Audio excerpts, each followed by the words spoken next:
Cadet Briar Thorne felt her pulse quicken as the transport shuttle docked with a metallic clang against Nexus Station's outer bay. The red emergency lights pulsed rhythmically through the sterile corridor ahead, casting elongated shadows that seemed to reach for her like phantom limbs. She flexed her fingers instinctively, feeling the slight resistance of the subcutaneous enhancements beneath her skin. The endless hum of life support machinery created a constant backdrop to the station's eerie silence.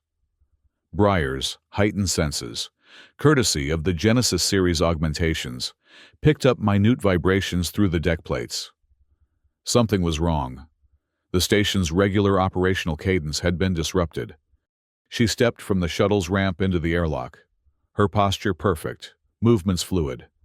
4 years of genetic modifications, neural conditioning, and relentless training had molded her into the perfect corporate asset. Jean Corp had invested billions in her creation.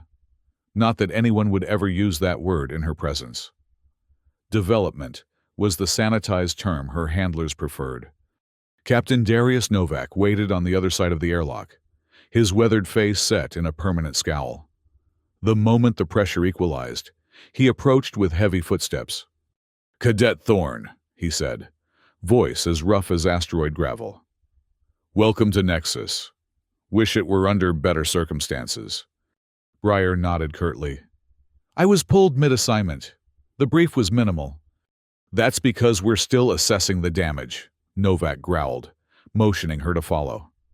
They moved through low corridors, passing occasional crew members who pressed themselves against walls to let them pass.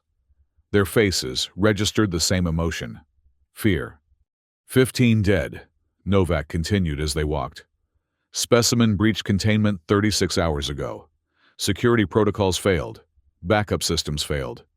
"Specimen?" Briar prompted, keeping pace effortlessly despite Novak's longer stride. They turned into a small briefing room. One wall displayed security footage, a laboratory in ruins, blood smeared across white surfaces, bodies contorted in impossible positions. Novak tapped the screen, freezing on a frame of blurred movement, something large and asymmetrical disappearing into a ventilation shaft. "Chimera Project Delta," Novak said, sliding a digital dossier across the table. "Adaptive genomics, combat-optimized predator instincts, enhanced intelligence. It was the 4th iteration, the only one that survived past embryonic stage." Briar scanned the dossier with practiced efficiency. The genomic readouts were complex, multiple species spliced together with synthetic components. The photographs showed glimpses of an asymmetrical form, scaled on one side, furred on the other, with bone structures that seemed to reconfigure themselves between images. A communication chime interrupted them. Director Adler Kendrick's face appeared on the briefing room screen, his silver hair immaculately styled, eyes cold as vacuum. "Cadet Thorne," he said, voice measured and precise. "I trust Captain Novak is providing adequate briefing on your target." "Yes, Director," Briar replied automatically. "Good. This situation requires immediate resolution. The asset represents 10 years of research and billions in development costs. However, in its current state, it poses unacceptable risks. Your orders are clear." Novak slid something else across the table, a sleek pulse pistol with the Jean Corp insignia. "Eliminate it," he said. "No questions." As the director's face disappeared from the screen, Briar glimpsed another figure in the laboratory behind him, a woman in a white coat. Her face a mask of quiet guilt. She disappeared from frame too quickly for Briar to analyze her expression fully. "That was Dr. Fiona Reeves," Novak said, noticing Briar's attention. "Lead geneticist on the project. She's cooperating with the investigation." Briar holstered the pulse pistol and closed the dossier. "I'll need access to all surveillance systems, movement logs, and a station schematic." Novak nodded. "Already loaded on your tactical pad. The creature is intelligent. Thorne. It's been evading our security teams by using maintenance tunnels and environmental controls. It's adapting to our tactics. So am I, Briar replied, face impassive. She turned toward the door, then paused. What happened to the previous hunter? Novak's expression darkened. We found pieces of him in Cooling Duct 7. He underestimated the target. Briar nodded once. I won't. The station's maintenance tunnels formed a complex network beneath the public-facing corridors and laboratories. Briar moved through them in a lightweight tactical suit, its matte surface designed to absorb rather than reflect light. The suit's sensor array amplified her already enhanced senses, feeding data directly to her neural interface. The tunnels smelled of machine oil and recycled air, but Briar's olfactory enhancements detected something else. The faint, metallic scent of blood. Not human blood. Something different. With complex chemical markers, her brain processed as unfamiliar, yet somehow resonant. She crouched, examining the deck plating. Microscopic droplets formed a trail, visible only through her enhanced vision. Alongside them, subtle scratch marks indicated something with formidable claws had passed this way.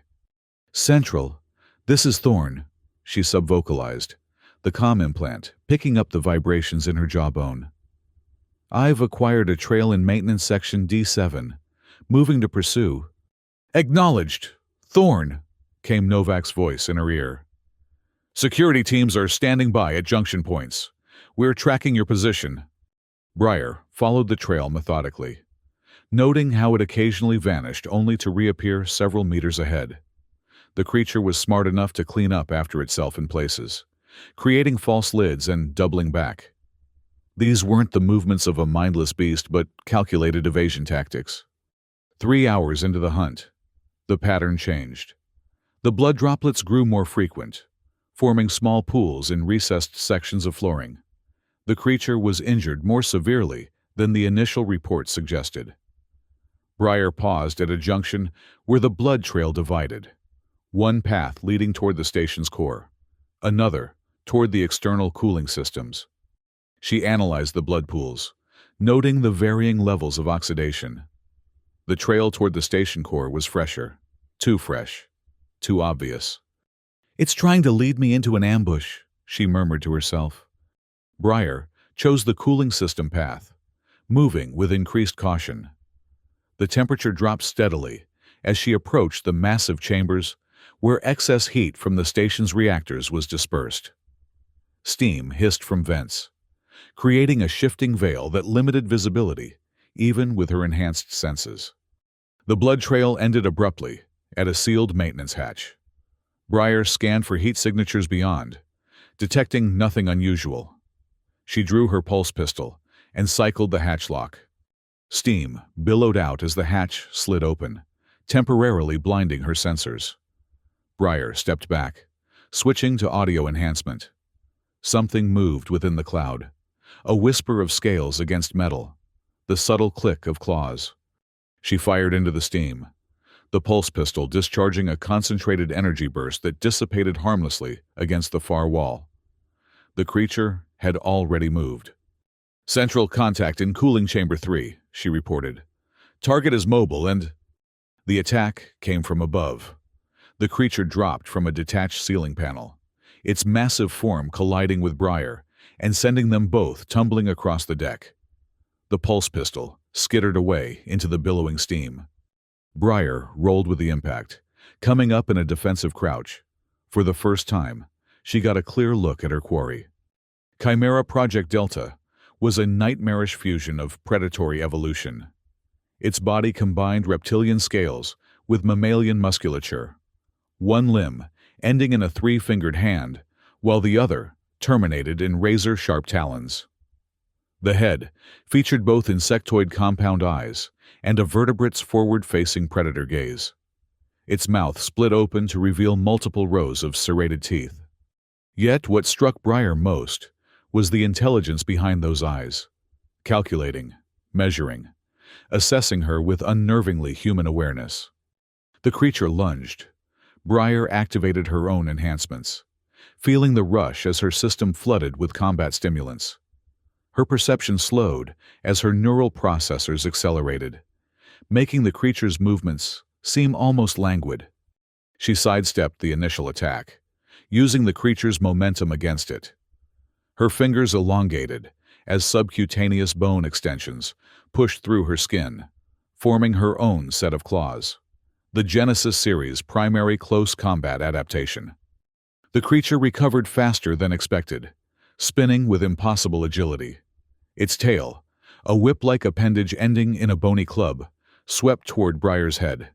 She ducked beneath it, feeling the air displacement as it passed centimeters from her skull. They circled each other in the steam-filled chamber. Predator recognizing predator.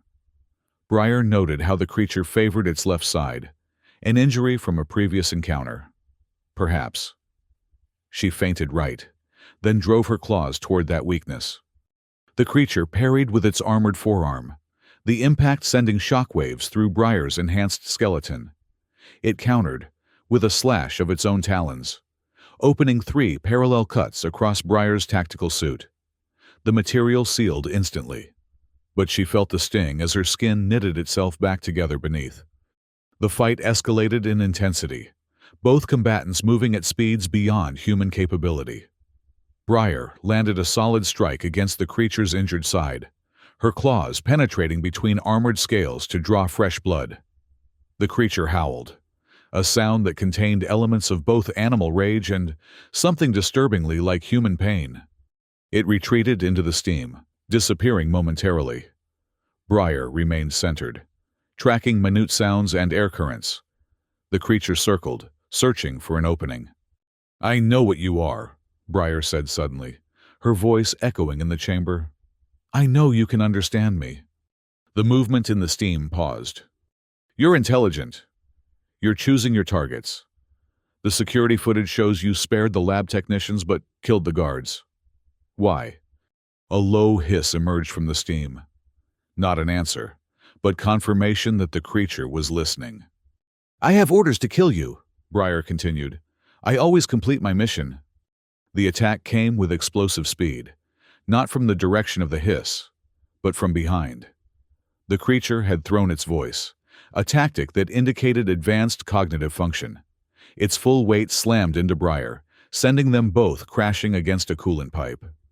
The impact ruptured the pipe, sending a spray of supercooled liquid across the chamber. Briar twisted free, but not before the creature's claws raked across her back, shredding the tactical suit and cutting deep into flesh. Pain flared through her neural network, momentarily overwhelming her enhancement regulators. She stumbled, regained her footing, and spun to face the creature. It stood before her, blood streaming from its own wounds, chest heaving.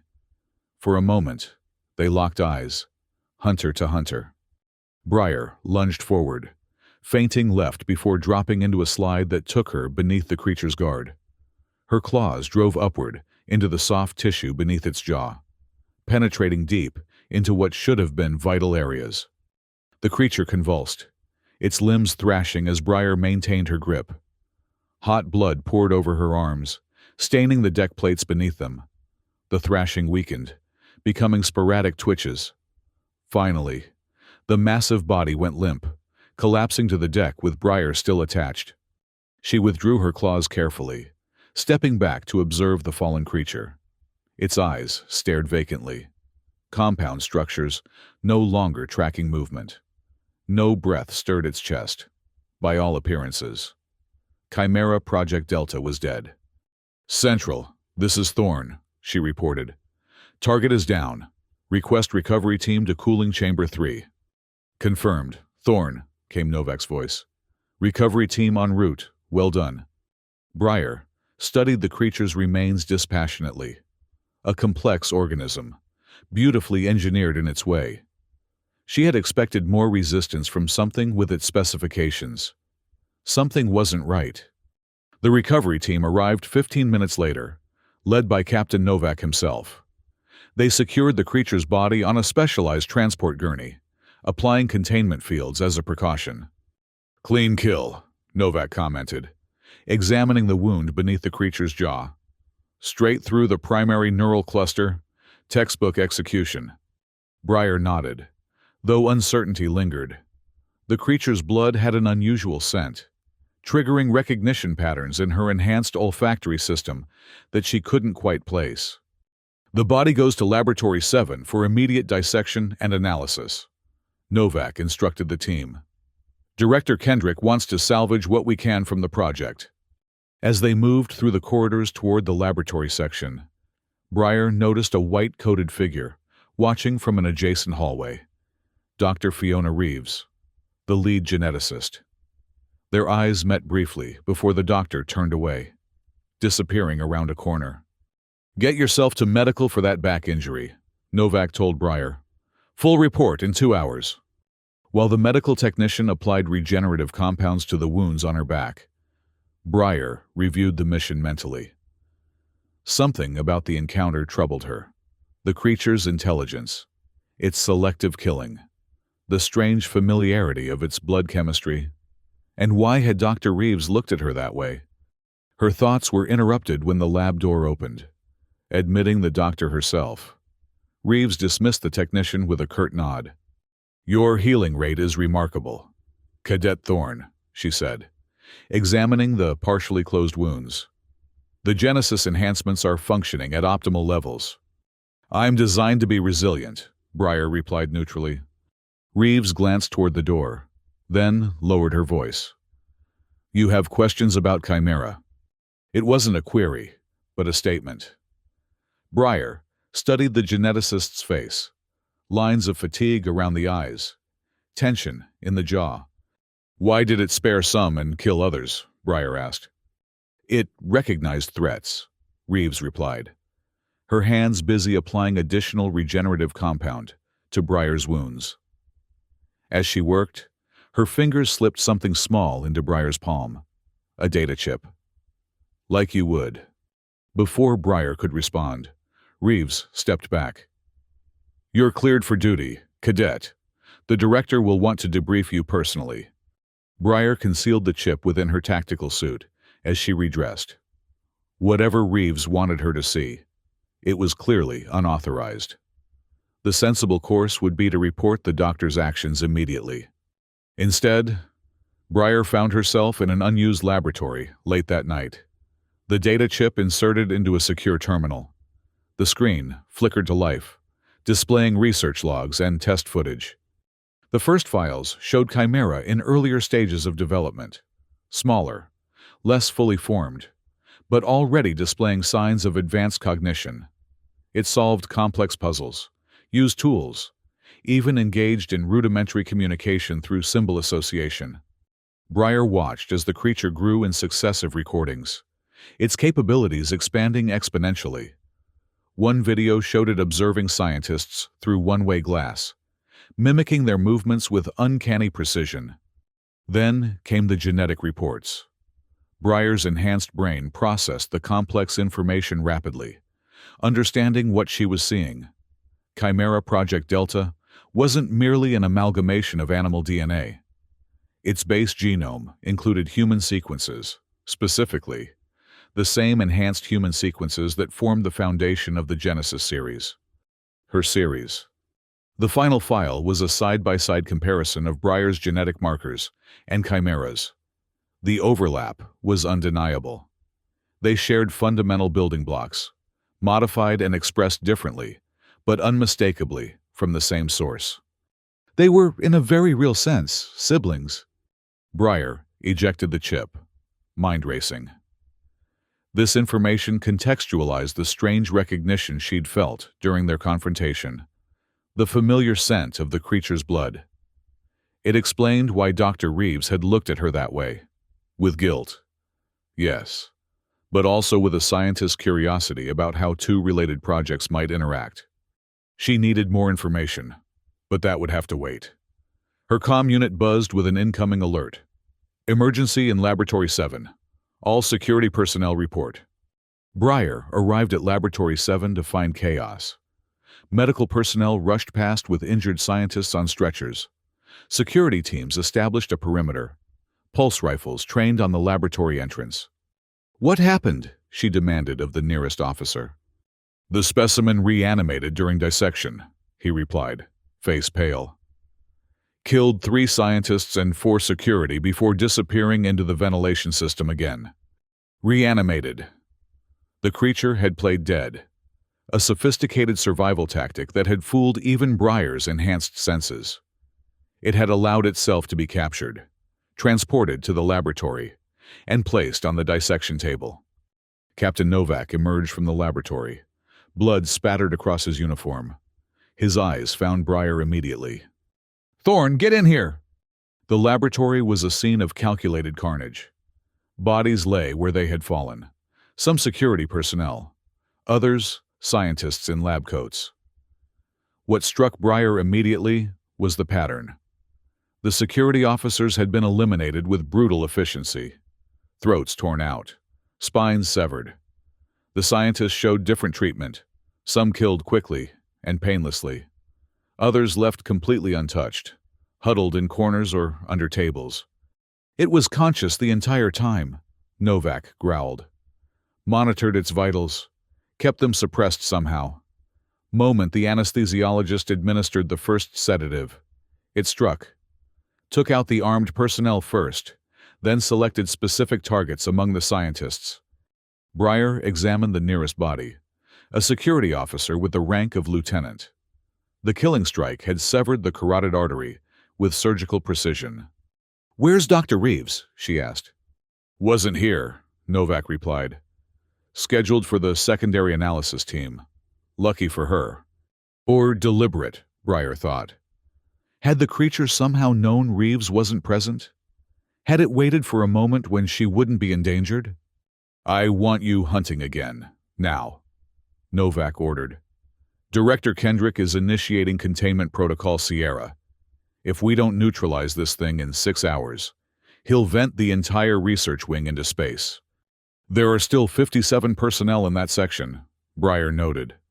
"Acceptable losses compared to the entire station." Novak's face hardened. "Those are his words, not mine. 6 hours. Thorne, make it count." Breyer returned to the maintenance tunnels, this time with a more complex understanding of her quarry. The creature, Chimera, wasn't simply evading capture. It was executing a strategy, eliminating threats while preserving potential allies. And it had recognized her as something more than an enemy.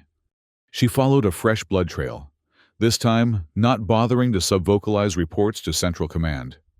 Whatever happened next, she needed answers first. The trail led toward the station's research data center, a massive server farm where experimental results were stored and transmitted back to Jean Corps' Earth facilities. As Breyer approached, she detected signs of forced entry, a ventilation grill removed, claw marks around the edges. Inside, the server room hummed with the sound of cooling fans and data processors.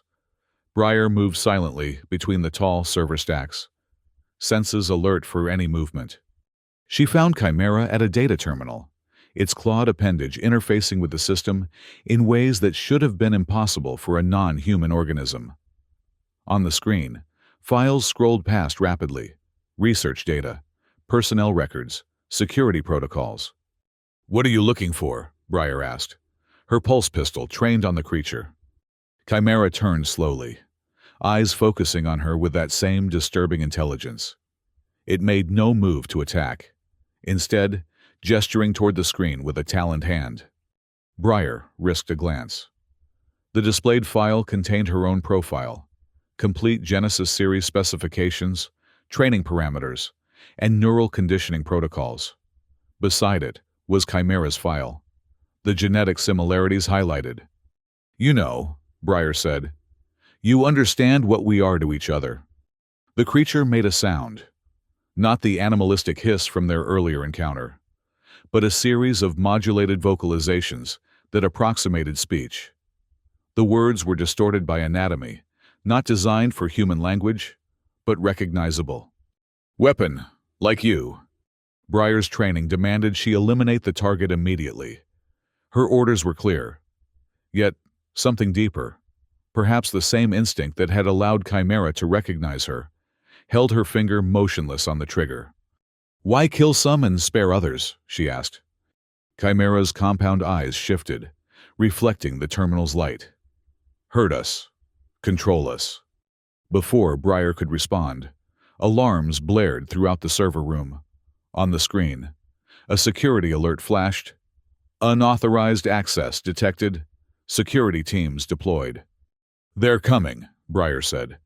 They'll kill you this time. No recovery. No laboratory. Chimera moved with sudden purpose. Talons flying across the terminal interface. Files transferred to a portable data unit, which the creature then extended toward Briar. Truth, it said. Choose. The security door at the far end of the server room began to cycle open. Briar had seconds to decide. Every aspect of her conditioning demanded she complete her mission, eliminate the target, maintain Jean Corp's asset security. Yet the data chip from Dr. Reeves burned in her pocket like a brand. Truth. Choice.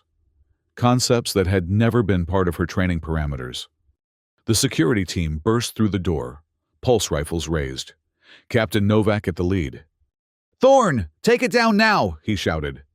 Briar's enhanced reflexes allowed her to perceive the moment in fractions of seconds. Novak's finger tightening on his trigger. Chimera tensing to leap. The data unit still extended toward her. She moved. The pulse rifle discharged as Briar knocked it upward. The energy burst striking a server bank instead of Chimera. In the same fluid motion, she swept Novak's legs, sending him crashing to the deck. The security team hesitated, momentarily confused by her actions. "Run!" she shouted to Chimera, snatching the data unit from its grasp. The creature needed no further prompting. It bounded across the server room, smashing through a ventilation access panel. Briar followed, her smaller frame allowing her to navigate the tight space as security personnel opened fire behind them. They emerged in a corridor 3 sections away, alarms blaring throughout the station. Briar's comm unit buzzed continuously, with Novak's furious demands for her location. "This way," she told Chimera, leading them toward the medical research wing. If Dr. Reeves had provided the initial data, she might have more answers, and possibly a way off the station before Director Kendrick implemented the Sierra Protocol. They found Reeves in her private laboratory, the geneticist startled by their sudden appearance, but not entirely surprised. "You made contact," she said, eyes moving between Briar and Chimera. "I hoped you would. Security teams are right behind us," Briar reported. "And Director Kendrick has authorized Sierra Protocol. We have less than 5 hours." Reeves nodded grimly. "I anticipated something like this."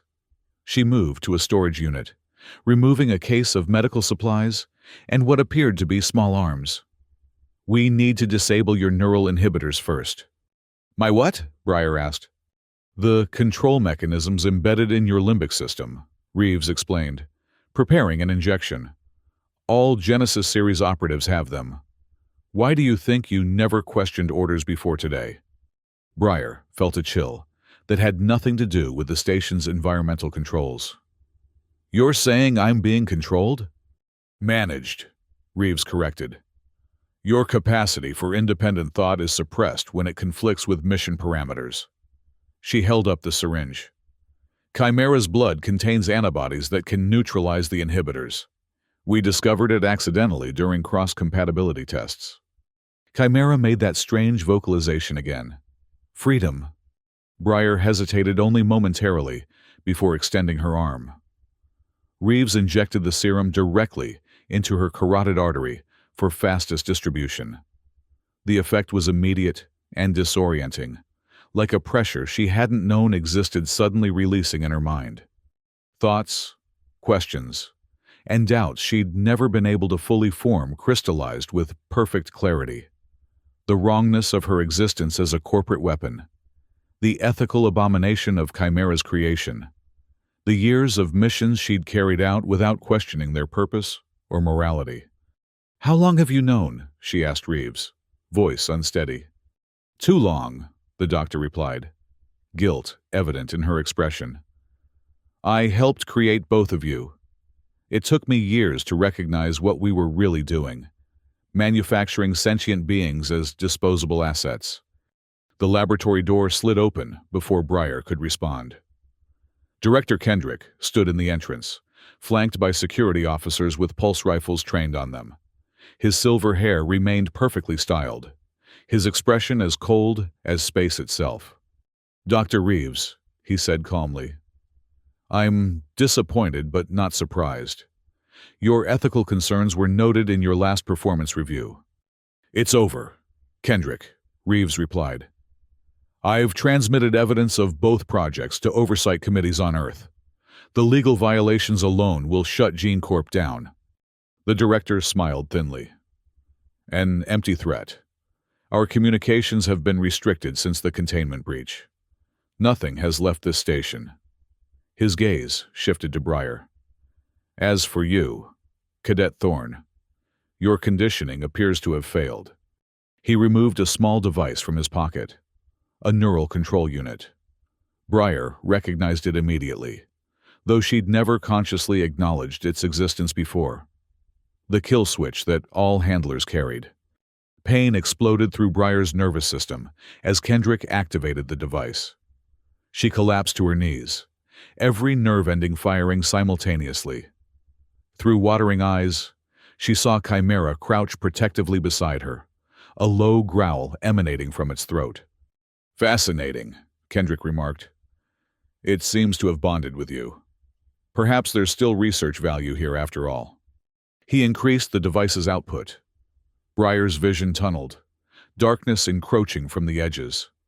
She heard Reeves shouting, felt Chimera's presence beside her, but couldn't respond through the overwhelming agony. Then, abruptly, the pain lessened, not gone, but diminished to manageable levels. The serum was working, antibodies neutralizing the neural control pathways faster than Kendrick's device could stimulate them. "Impossible," the director muttered, adjusting the device settings. Breyer forced herself upright, fighting through residual pain. "Not impossible. Inevitable." The station's general alarm system activated, a computerized voice announcing, "Attention all personnel. Containment Protocol Sierra initiating in 4 hours. Proceed to evacuation points immediately." Kendrick's momentary distraction was all the opening Chimera needed. It launched across the laboratory, moving faster than the security officers could track. Their pulse rifles discharged too late. Energy bursts hitting empty air as Chimera collided with Kendrick, sending them both crashing into laboratory equipment. The neural control device skittered across the floor. Breyer dove for it, securing it, as Reeves injected her with another dose of the serum. "This will accelerate the antibody production," the doctor explained. "But we need to move now. The command center will be our best chance to override Sierra Protocol." The security officers had recovered, weapons now trained on Chimera as it pinned Kendrick to the floor. One fired, the pulse striking Chimera's armored hide. The creature roared in pain, but maintained its hold on the director. Breyer made her decision. She activated her combat enhancements, feeling the rush of biochemicals and the extension of her bone claws. With enhanced speed, she disarmed the nearest officer, using his pulse rifle to disable the second. "We need him alive," she told Chimera, indicating Kendrick. "He has override codes." The creature understood, dragging the struggling director to his feet while maintaining a taloned grip on his throat, tight enough to threaten, but not to kill. "This is treason," Kendrick spat. "The penalty—" "Doesn't apply to property," Breyer interrupted. "Isn't that what you called us? Assets? Weapons? Let's find out if Jean Corp's legal department agrees that tools can commit treason." With Chimera restraining Kendrick and Reeves gathering essential data cores, they moved through the increasingly chaotic station corridors. Evacuation procedures had begun, personnel streaming toward shuttle bays and escape pods. Most were too focused on their own survival to notice the strange group, or chose not to see for their own safety. The command center was secured by automated defense systems, but Kendrick's biometric signatures granted them access. Inside, skeleton crew members abandoned their posts at the sight of Chimera, fleeing through secondary exits. "Override Sierra Protocol," Breyer instructed Kendrick, maintaining the neural control device where he could see it. "Now." "You can't escape," the director replied, voice steady despite his situation. "Even if you reach a shuttle, Jean Corp has assets throughout the system. You'll be hunted to extinction." Reeves stepped forward, holding up the collected data cores. "Not with what we have here. Every illegal experiment, every ethics violation, every corporate directive ordering the creation of sentient weapons. Enough leverage to ensure mutual destruction if Jean Corp doesn't let us disappear." Kendrick's composed facade cracked slightly. "The board will never agree to—" His words cut off as Chimera tightened its grip. The creature's intelligence had grown more apparent with each passing hour. It understood concepts like bargaining and threats with disturbing clarity. "Override the protocol," Breyer repeated, "or we take our chances and leave you here." The countdown on the command center's main screen showed 3 hours remaining before Sierra Protocol completed, before the research wing decompressed into space, killing anyone still trapped inside. Kendrick finally nodded. Breyer allowed him access to the command console, watching carefully as he input a complex series of codes. The countdown froze, then reset to inactive status. "Satisfied?" he asked. "Not yet," Breyer replied. She turned to Reeves. "Can you access the station's communication array from here? We need to transmit the data to multiple secure locations." "Already working on it," the geneticist confirmed, fingers flying across another console. "I'm routing through subsidiary relays to bypass the lockdown. It will take time." A new alarm sounded, different from the evacuation warning. Breyer checked the security feeds and saw combat drones deploying from the station's defense bay.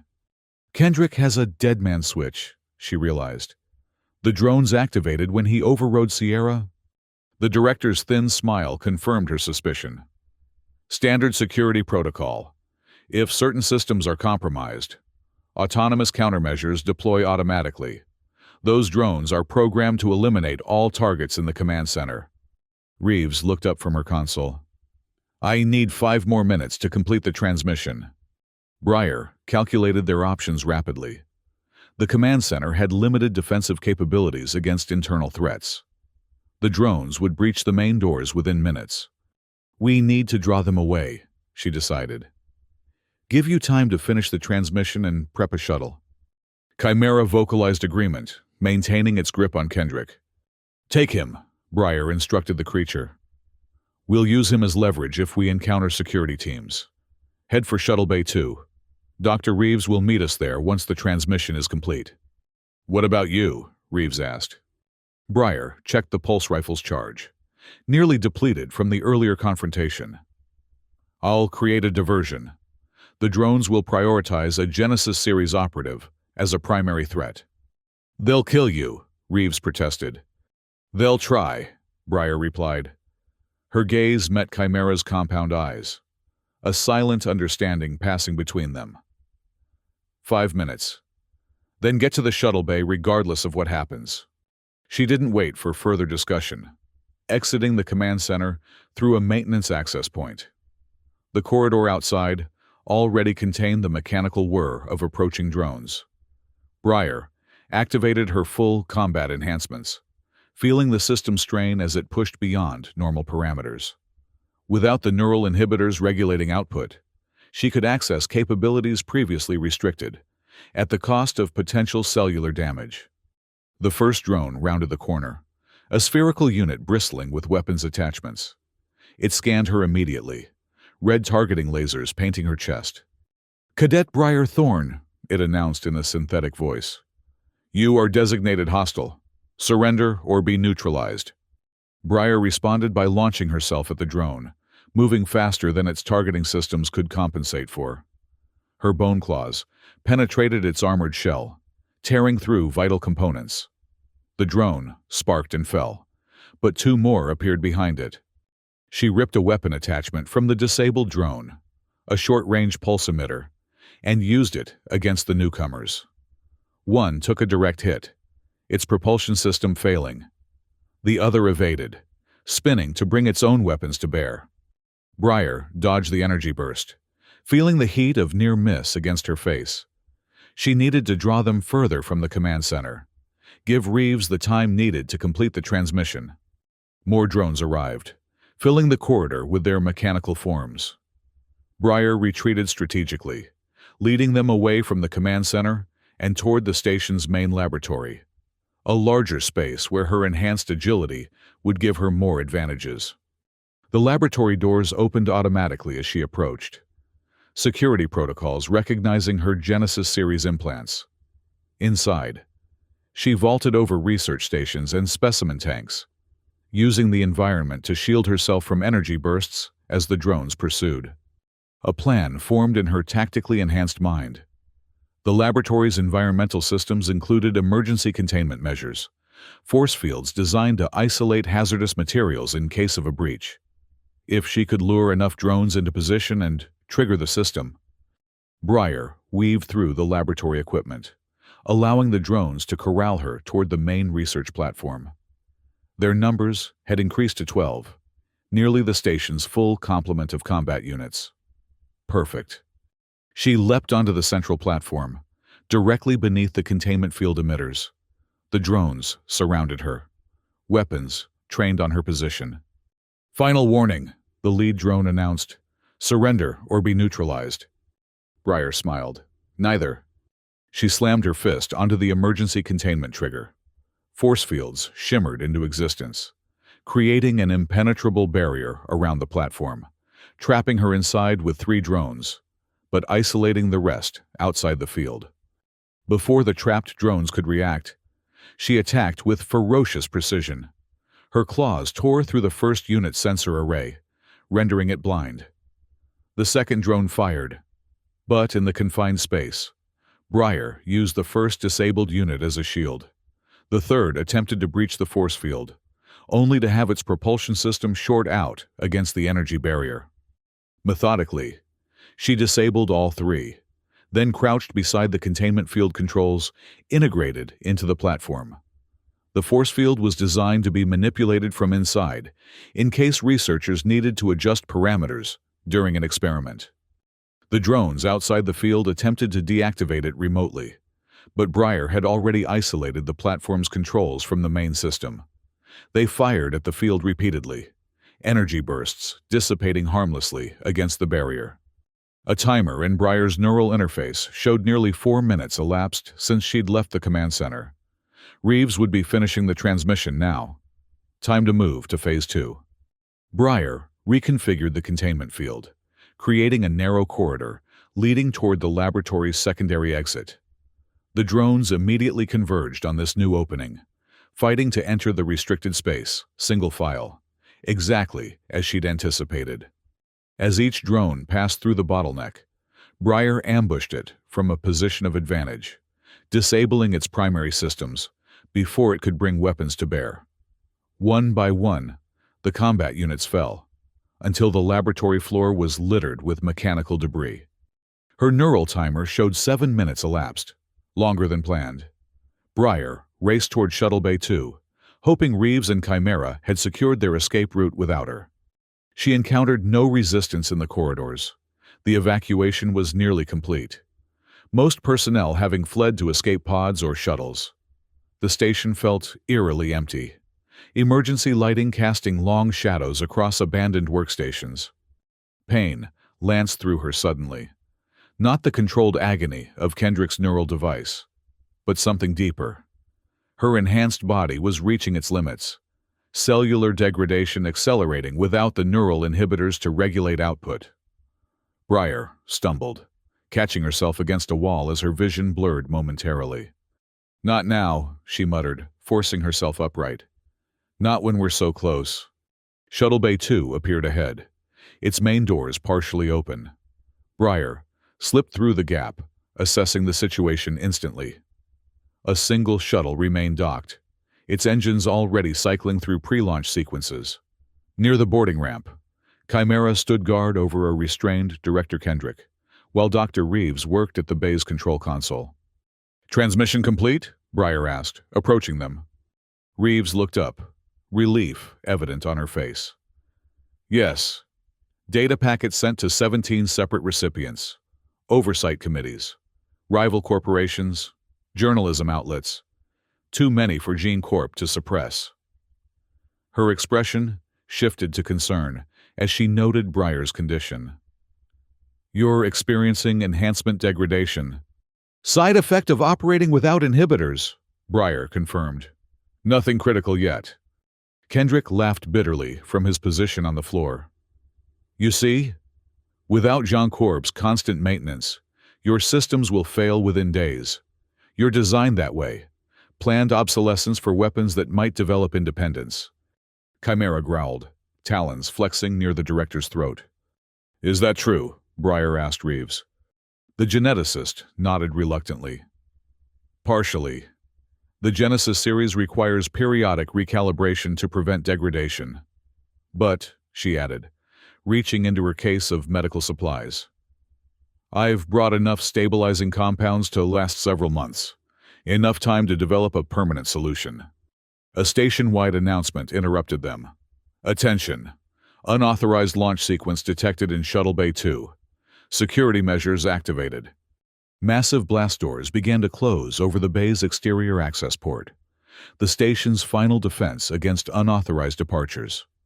We need to launch now, Breyer urged, moving toward the shuttle. Before we're sealed in. Reeves hesitated. What about him? She nodded toward Kendrick. Breyer considered the director. Corporate protocol dictated eliminating witnesses and threats. It would be the logical action, the one her training suggested. The neural inhibitors would have made the decision automatic. But those restraints were gone now. Bring him, she decided. He's our insurance policy until we're safely away. They boarded the shuttle, securing Kendrick in the cargo hold. Reeves took the pilot's seat, initiating the final launch sequence, while Breyer and Chimera secured themselves in passenger restraints designed for human anatomy, an awkward fit for the creature's asymmetrical form. The shuttle's engines fired at full power as the blast doors continued their inexorable closure. For a moment, it seemed they wouldn't clear the shrinking gap. Then, the craft surged forward, scraping against the doors with a shriek of tortured metal before breaking free into open space. Breyer felt the artificial gravity stabilize as they accelerated away from Nexus Station. Through the viewport, the massive research facility diminished rapidly, becoming just another point of light against the backdrop of stars. Setting course for the outer colonies, Reeves announced. We can lose ourselves in the mining settlements until we determine our next move. The immediate danger passed. Breyer turned her attention to Chimera. The creature had sustained multiple injuries during their escape. Energy weapon burns across its scaled hide. A deep laceration along one limb. Yet it watched her with that same intelligent gaze, seemingly more concerned with her condition than its own. Let me help, she said, retrieving a medical kit from the shuttle's emergency supplies. As she tended to Chimera's wounds, applying regenerative compounds similar to those used on her own injuries. Breyer felt a strange sense of connection.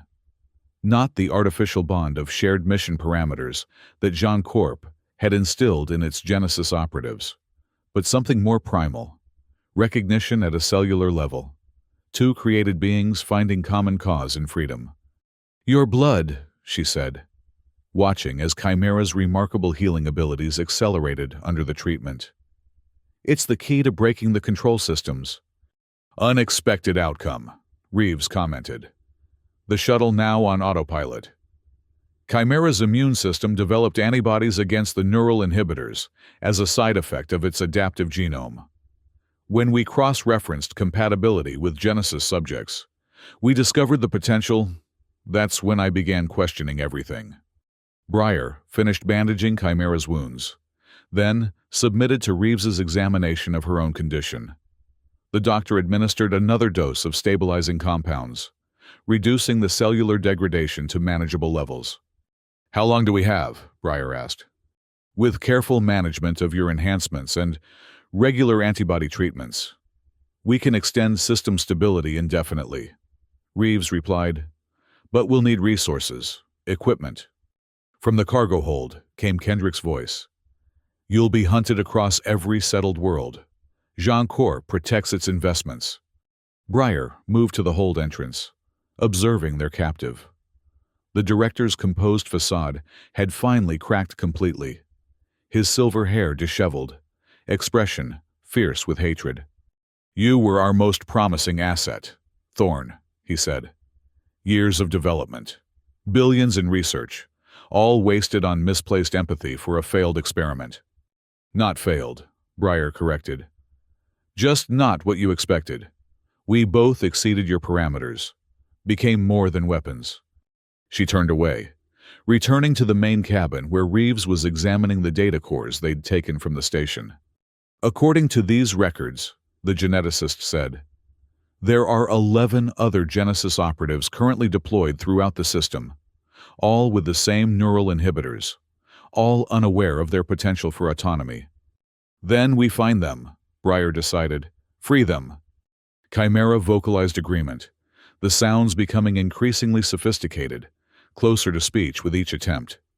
Family, it managed, the word distorted but unmistakable. Breyer nodded. Yes, family. She moved to the shuttle's viewport, watching as they passed the outer markers of the Nexus station's security perimeter. Ahead lay the vastness of space, filled with both danger and possibility. For the first time in her existence, no mission parameters dictated her actions. No handlers waited to evaluate her performance. No neural inhibitors suppressed her capacity for choice. Beside her, Chimera observed the same vista, its compound eyes reflecting the distant stars. Behind them, Dr. Reeves worked steadily, already planning their next moves with the pragmatism of a scientist accustomed to solving impossible problems. They had knowledge that could cripple Jean Corp, antibodies that could free others like themselves, and skills that would ensure their survival. It was enough to begin with. Breyer felt something unfamiliar stirring within her, an emotion her conditioning had never allowed to fully form. She identified it after a moment's reflection. Hope, genuine hope, untainted by programming or performance metrics.